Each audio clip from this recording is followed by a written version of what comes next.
Pourquoi c'est important l'attitude mentale positive?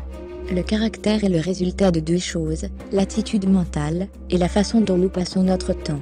C'est ce que nous pensons et faisons qui fait de nous ce que nous sommes.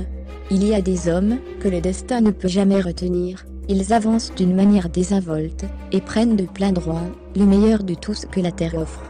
Mais leur succès n'est pas atteint par le biais d'une quelconque politique. Ils ne sont pas en attente, ils n'ont ni plan, ni ne cherchent à adapter leur voile, pour attraper la brise de la faveur populaire. Néanmoins, ils sont toujours attentifs à tout bien susceptible de leur arrivée. Et quand cela se produit, ils se l'approprient tout simplement, et ne tardent pas à poursuivre leur chemin. Gardez la positive attitude. La bonne santé? C'est lorsque vous sortez, vous tirez le menton, vous portez le sommet de la tête, et remplissez les poumons au maximum. Vous buvez du soleil, vous saluez vos amis avec un sourire, et vous mettez votre âme dans de bonnes dispositions. Ne craignez pas d'être mal compris, et ne perdez jamais un instant à penser à vos ennemis. Essayez de fixer fermement dans votre esprit ce que vous voudriez faire, puis sans violence allez directement au but. La peur est le rocher sur lequel nous nous sommes séparés, et détestons le haut fond sur lequel de nombreuses barques sont échouées. Lorsque nous avons peur, le jugement est aussi peu fiable que la boussole d'un navire dont la cale est pleine de minerais de fer. Quand nous détestons, nous avons abandonné le gouvernail. Et si jamais nous nous arrêtons pour méditer sur ce que disent les commères, nous avons permis à une haussière d'encrasser la vis. Gardez votre esprit sur la grande et splendide chose que vous voudriez faire.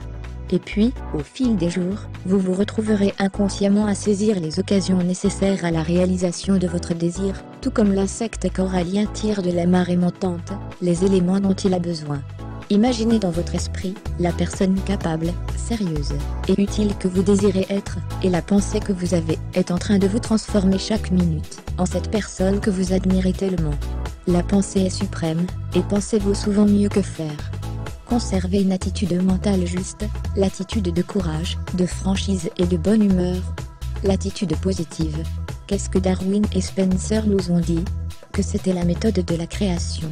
Chaque animal a développé les parties dont il avait besoin et qu'il souhaitait. Le cheval est né parce qu'il veut être. L'oiseau vole parce qu'il le désire. Le canard a un pied en toile, car il veut nager. Toutes les choses arrivent par le désir et chaque prière sincère est exaucée. Nous devenons comme celui sur lequel nos cœurs sont fixés. Beaucoup de gens le savent, mais ils ne le savent pas assez pour que cela puisse façonner leur vie. Nous voulons des amis, alors nous planifions et poursuivions beaucoup de gens puissants, et attendions les bons ou les supposés bons gens, dans l'espoir de pouvoir nous y attacher. La seule façon de sécuriser des amis est d'en être un. Et avant de devenir amical, vous devez pouvoir vous en passer. C'est-à-dire que vous devez avoir suffisamment confiance en vous pour prendre soin de vous-même, puis tirer le meilleur parti de votre énergie pour les autres. L'individu qui aspire à l'amitié, et qui désire encore un esprit égocentrique, ne manquera jamais d'amis. Si vous avez des amis, cultivez la solitude au lieu de la société. Buvez dans l'ozone, baignez-vous au soleil, et allez dehors dans la nuit silencieuse, sous les étoiles. Dites-vous encore et encore, je suis une partie de tout ce que mes yeux voient. Et vous aurez alors le sentiment que vous n'êtes pas un simple intrus entre la terre et le ciel. Mais vous êtes une partie nécessaire de l'ensemble. Aucun mal ne peut venir à vous qui ne vienne à tous, et si vous descendez, cela ne peut être que parmi une des épaves du monde. Comme dit le vieux Job dans la Bible, ce que nous craignons va sûrement nous arriver. Par une mauvaise attitude mentale, nous avons mis en branle une suite d'événements qui aboutissent à un désastre. Les personnes qui meurent de maladie, presque sans exception, sont celles qui se préparent à la mort. La situation tragique aiguë est simplement le résultat d'un état d'esprit chronique, le point culminant d'une série d'événements. En saisissant les forces de l'univers, vous êtes fort avec elles. Et quand vous vous en rendez compte, tout devient facile, car dans vos artères vont défiler les globules rouges, et dans votre cœur naît la résolution déterminée de faire et d'être. Le succès est dans le sang, portez votre menton et la tête haute. Nous sommes des dieux dans la chrysalide.